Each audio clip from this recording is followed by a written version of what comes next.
Sí, per nosaltres ja hem dit al vestidor, no? És un partit vital, importantíssim, venim de 2 derrotes, com tu dius, i és més important aconseguir la victòria el més aviat possible, i tant de bo, no? Si aquesta setmana a Cornellà, que anem amb un partit molt ben preparat i amb moltes ganes de poder tornar a aquesta victòria que tant volem.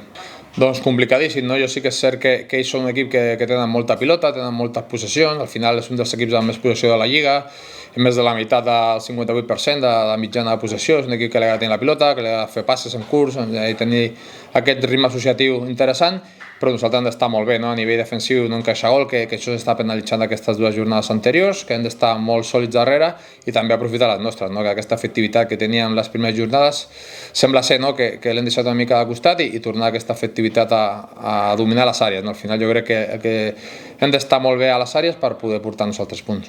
No, nosaltres hem mantingut la importància i vitalitat d'aquest partit, d'aquests 3 punts, perquè ja et dic, venim de 2 derrotes que aquí a casa no van poder guanyar i hem de recuperar aquests 3 punts que s'han escapat i que ha de ser aquesta setmana, no? Al final venim de les 2 setmanes amb molts partits intersetmanals, ara estem ja en dinàmica de setmana normal i jo crec que s'ha de notar, no? S'ha de notar aquesta setmana sencera per poder treballar el partit, per poder afrontar el Cornellà amb les màximes garanties, i jo crec que hem d'anar pel partit, ja sigui fora i preveient el resultat del calendari que ve, no?